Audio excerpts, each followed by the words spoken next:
என்னுடைய அருமை தம்பி, என்னுயிர் தம்பி, என்னுடைய பாலிகால தம்பி லைலா மணி.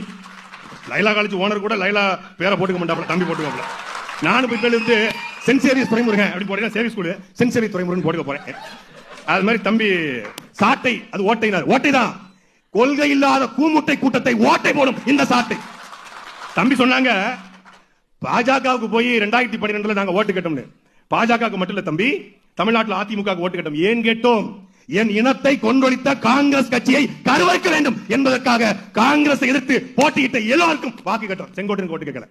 காங்கிரஸ் எடுத்து போட்டியிட்ட 63 தொகுதியில 2011 ஓட்டு கேட்டோம். அதே போல 2012 ஆண்டு கேப்டன் தமிழ்ச்செல்வன் என்கிற ஒரு தமிழன், புதுக்கோட்டை மண்ணின் மைந்தன், அங்கே தாராவி தொகுதியிலே அங்கே கூடிய ஒட்டுமொத்த தமிழ் மக்களுடைய அன்பை பெற்றவர். அந்த அடிப்படையில தான் அந்த கேப்டன் தமிழ்ச்செல்வனுக்கு நாம் தமிழர் கட்சி மேடையில காங்கிரஸ் கட்சி நின்றதுனால காங்கிரஸை எதிர்த்து காங்கிரஸ் கட்சியில ஒரு வட இந்தியர் நின்றார். தமிழனாக கேப்டன் தமிழ்ச்செல்வன் என்றால் நாங்கள் வாக்கு கேட்டோம். சரி, கேப்டன் தமிழ்ச்செல்வனுக்கு ஓட்டு போட்ட நாங்களே பிஜேபி பீட்டியம்னா 2024 நாடாளுமன்ற தேர்தலில் உங்களுடைய அருமை அண்ணன் தாவேகாவுடைய தலைவர் திரு விஜய் அவர்கள் 16/4/2014 அன்று நாடாளுமன்ற தேர்தல் நடந்து கொண்டிருக்கும் பொழுது மரியாதைக்குரிய பாரத பிரதமர் மோடியை சும்மாடுங்கயா, பாரத பிரதமர் மோடி எதுக்கு போய் பார்த்தாரு?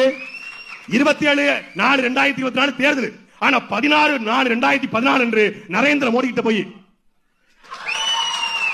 எப்படி சேம் கொடநாடு அம்மா உங்க ஆட்சிக்காக நாங்க அணிலா பாடுபடுவோம்மா.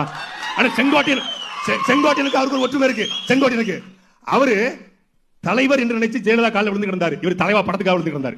ஒரே வித்தியாசம். அந்த மோடி போடுறாரு ட்வீட், இன்னும் இருக்கு தம்பி, with noted film personality in the south Vijay. கீழே கமெண்ட் போய் பார்த்தா விஜய் ஃபேன்ஸ் ஓட்டு போறா மோடிக்கு தான். இதுதான்டா பாஜக பீட்டி. 2009 ஈழத்தில் இனப்படுகொலை செய்த காங்கிரஸ் கட்சியை எதிர்த்து களமாடிய நாங்க எங்க? அந்த 2009 இனப்படுகொலை செய்த காங்கிரஸ் கட்சியில இளைஞரணி பொறுப்பு கேட்ட விஜய் எங்க? கேட்டீங்களா இல்லையா? ஜோதிமணி சொல்றாங்க இன்றைக்கும் ராகுல் காந்தியோடு இணக்கமாக இருப்பது யாரு? ராகுல் காந்தி வாரிசு அரசியல் செய்கிறார் இல்லையா? திமுக செய்து. உங்களால உங்க தலைவர் விஜய் ராகுல் காந்தி வாரிசு அரசியல், சோனியா காந்தி இந்த பிரியங்கா காந்தி வாரிசு அரசியல் பேசுவாரா? ஈழத்தில் இனப்படுகொலை செய்த காங்கிரஸ் என்று பேசுவாரா? அந்த இரட்டை நிலைப்பாடு எங்களுக்கு கிடையாது. எங்களுக்கு ஒரே நிலைப்பாடு, தேசிய கட்சியோட திராவிட கட்சியோட ஒட்டும் கிடையாது.